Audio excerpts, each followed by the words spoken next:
Hello, my dear students. How are you all? I hope all of you are fine. So, now today I want to discuss another topic of the monohybrid cross, that is back cross, or in some books you may find it is given the heading test cross and out cross. So, today we will see what is the meaning of this one. Okay.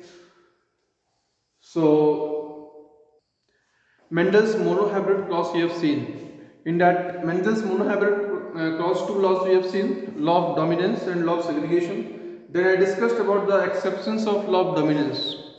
Okay. Now in this test clause and back clause, we are going to study some more things about the monohybrid clause. You know that in the case of Mendel's monohybrid clause, when Mendel crossed a pure tall plant with a pure dwarf plant, in the case of F1 generation, all of them were tall, and undoubtedly all of them were homozygous tall or heterozygous tall. All of them were the homozygous tall. Now what happened when the selfing was done? That we have seen, when the selfing was done in the F2 generation, you got tall plant as well as dwarf plant. You know that this character is a recessive character, and recessive character always express in the homozygous condition. It always express in the homozygous condition. But this dominant character, tallness, this can express in homozygous as well as in the heterozygous. Means if this plant is tall, you can see that especially in the case of F2 generation, capital T was there as well as capital T small t was also there.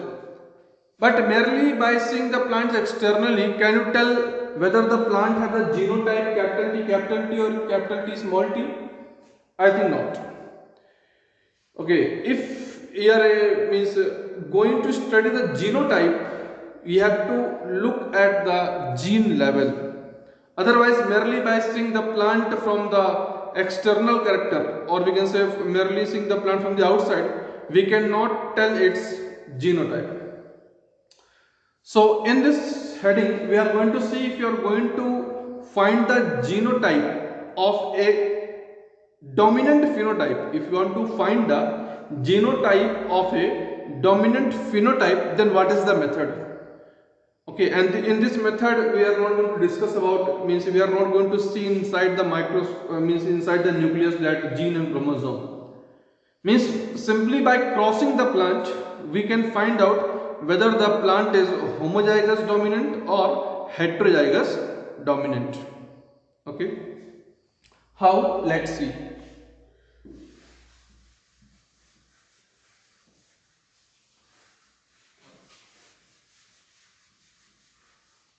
Suppose a plant is there.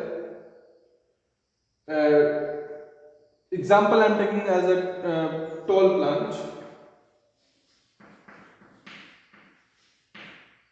Tall plant with unknown genotype. Means a plant is there, its genotype is unknown, but its phenotype is known, because I am saying it is a tall plant. So tall plant with unknown genotype. So we want to find out whether this plant is homozygous dominant, means it is homozygous tall or heterozygous tall. In order to find out the genotype, you have to make a cross. And this plant is considered as a test plant. This plant is considered as a test plant. Why? Because we are going to test the genotype of this plant. So that's why it is also called as test plant. So in order to find out the genotype of the test plant is to be crossed with homozygous recessive parent. Remember, to know the genotype of the plant, always we make the cross of the test plant with the homozygous recessive parent. So this plant is crossed with This plant is crossed with homozygous recessive parent.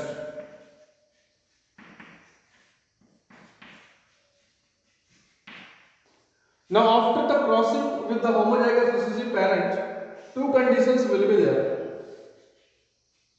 Two conditions will be there. Either all progeny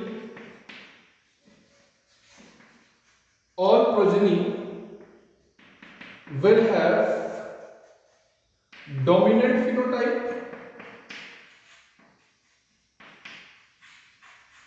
Either all the progeny will have the dominant phenotype, or 50% progeny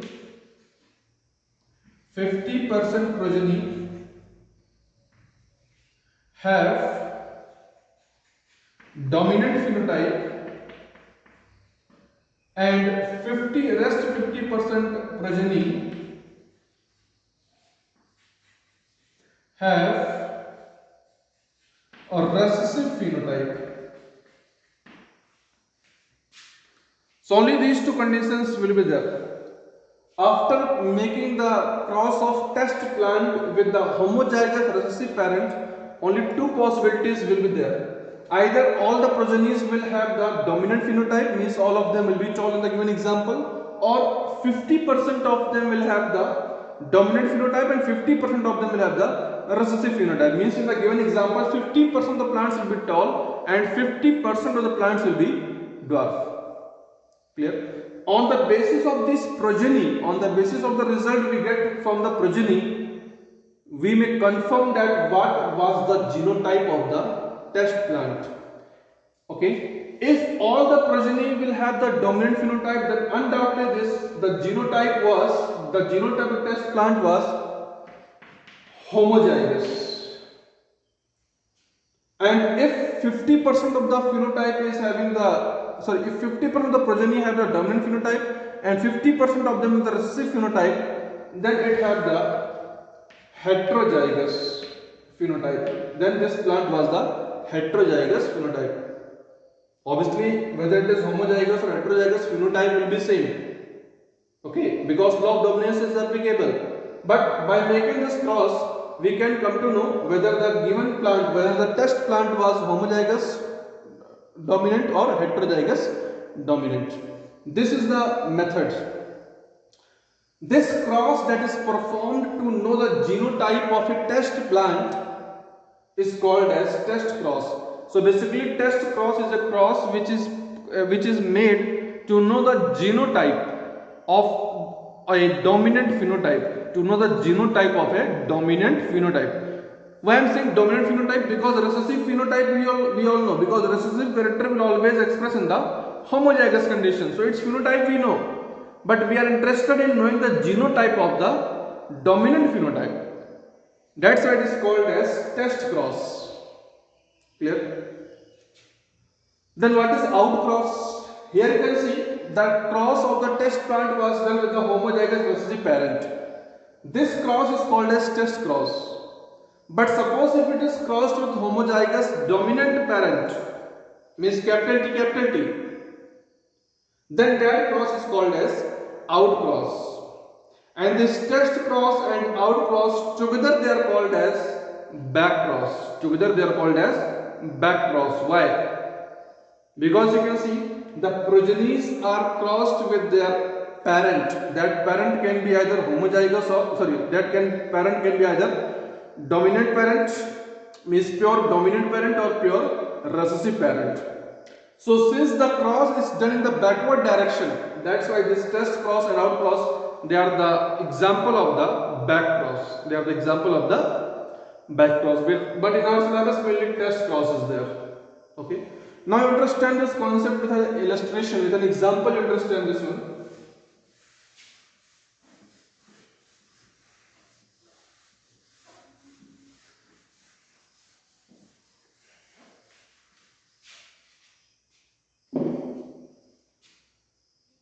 You see, suppose a test plant is there. A test plant is there. And obviously this test plant will be a plant which have the dominant phenotype. And suppose this test plant I am taking as it is tall. It is tall. Clear?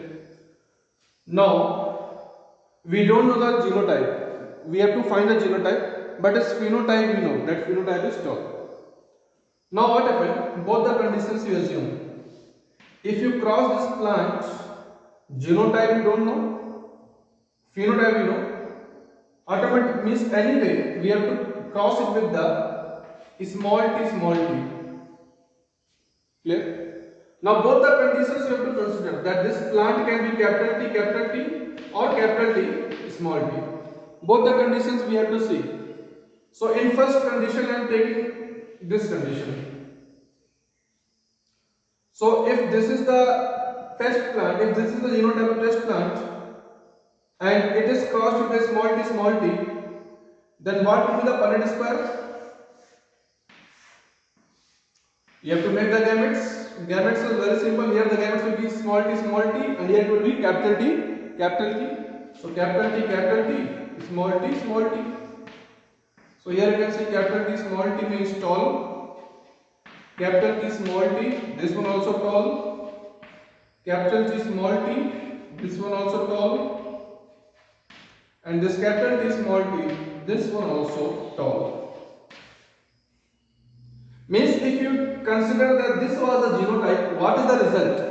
All the plants are tall or not, means all the plants have the dominant phenotype. Means these are the progenies. When all the progenies have the dominant phenotype, it is sure and certain that the test plant was homozygous dominant. Now you take the second condition. We are taking, suppose if this is the genotype, anyway we have to cross with the same parent, homozygous recessive parent. Then again you take the Punnett square. In this Punnett square you see what will happen. So here the gametes will be capital T small t, and here the gametes will be small t. So here capital T small t means tall, and small t dwarf,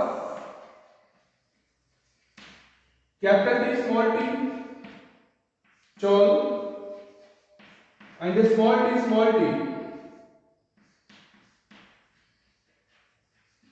dwarf. Means you see here, what is the percentage here? Out of 4 plants you can see 2 are tall and 2 are dwarf. Means conclusion is that out of the total population of progeny, 50% of the plants are having the dominant phenotype and 50% of them have the recessive phenotype. When we took this one as the genotype. Now I think that this example should be clear to you that how we can find the genotype of a test plant. Ultimately we have to cross that plant with the homozygous recessive parent. If all the progenies are having the dominant phenotype, then that test plant was homozygous dominant, and if 50% of the plants have the homozygous dominant and 50% of them have the homozygous recessive character in the progeny, then that test plant was the heterozygous dominant. Okay, so this is all about the test cross and out cross, and as in both the conditions, test cross or out cross, as cross is made with the back to the parents, that's why it is called as back cross. Means test cross and out cross, they are the typical example of the back cross. Now this monohybrid cross is over. One question I want to solve for this from this monohybrid cross also. Last time I discussed some questions from the blood grouping. So one sample question I want to discuss from the monohybrid cross also, because very rarely I have seen that they are asking in the board examination, they are asking the questions from the monohybrid cross also. Otherwise maximum chance is there that they are asking the question from the blood grouping. But one question I will take from the monohybrid cross also. So a pure pea plant, question I am writing here. A pure pea plant,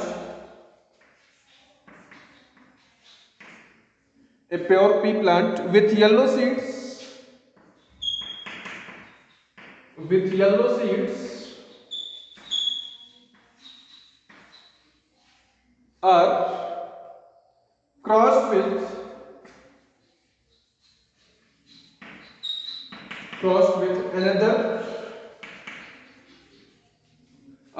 with another pure pea plant with green seeds, pure pea plant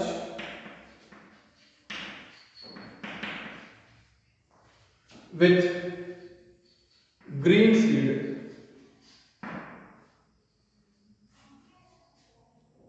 Full stop. In the F2 generation,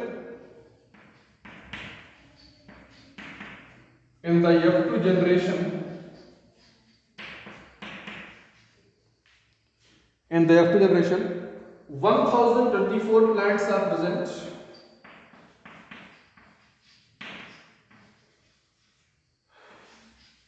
1024 plants are present. Okay. That first sub question is given. Write the genotype and phenotype at F1.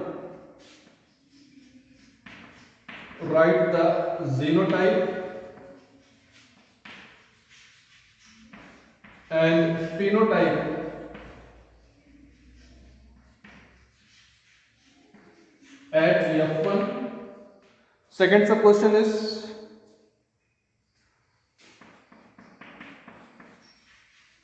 what is the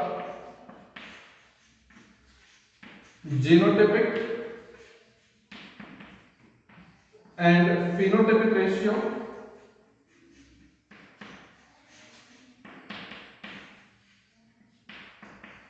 at F2. What is the genotypic and phenotypic ratio at F2? Third question is how many plants are homozygous dominant? How many plants are homozygous dominant?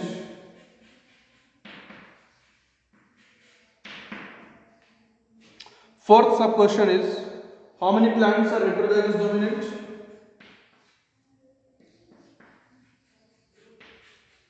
How many plants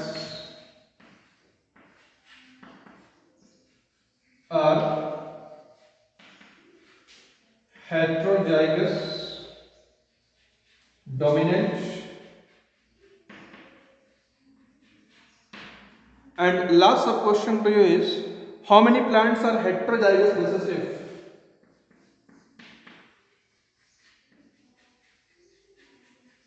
How many plants are heterozygous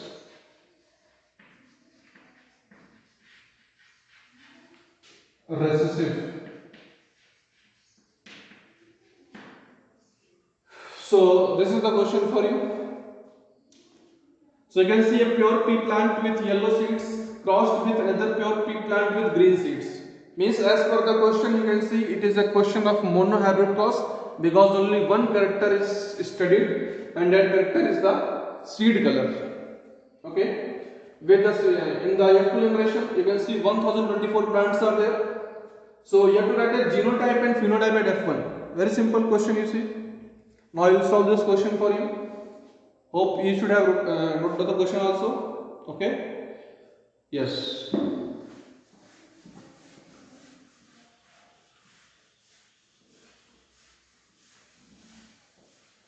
Now one by one we will see the questions. So in the question it is given that a pure pea plant with yellow seeds means yellow seed is crossed with the green seed. Yellow is the dominant trait, so its genotype will be capital Y, capital Y. Okay, and it is crossed with green, so its genotype will be small y, small y. These are the parents. Make the gametes. Actually, in the board examination, you have to write the question in this order only. Okay. You have to show the process also. So after the gametes, Next step is Punnett square, male and female.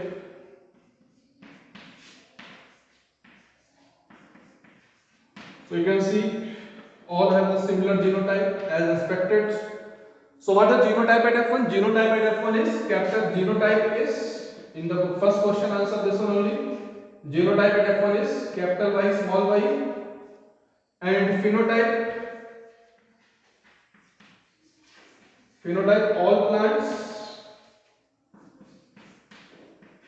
all plants have yellow seed. All plants have yellow seed. Okay. Then second question you can see, what is the genotypic and phenotypic ratio? That I think all of you know. Very simple question. That will be means common for all the question, because they are following the law of dominance and law of segregation. So genotypic ratio will be 1:2:1, and phenotypic ratio will be 3:1. Then how many plants are homozygous dominant? This is the question. You see, it is given the question that total number of plants is 1024, and out of that they are asking that how many plants are homozygous dominant. If you see the genotype at the F2, you know, one will have this, 2 ratio will have capital Y small y, and 1 ratio will have small y. So what is the percentage of homozygous dominant? So you can see out of 4 plants, how many of them are homozygous dominant? I think this is the only plant which is homozygous dominant. Means 1 out of 4 means how many? 25%. So you have to find out 25% of 1024. Okay, it will come to 56. If you solve, you will get this answer. Okay. Then how many plants are heterozygous dominant? You will see this 2 plants out of 4, 2 are heterozygous dominant. So what is the percentage? 50%. So for that question to find 50% of 1024, it will come 512. Okay. Then last question is given, how many plants are heterozygous recessive? This is very important question. How many plants are heterozygous recessive? 0. None of the plant have the heterozygous recessive, because it is violating the law of dominance. As per the question, there is saying how many plants are having this genotype and they are means of green color. Do you think that it is possible? No. This will violate the law of dominance. That's why the answer of this question will be 0. Okay. So now with questions I have completed the Mendel's monohybrid cross, means inheritance of one gene is over. Then from next video I will start the inheritance of 2 gene, or we can say dihybrid cross. Thank you.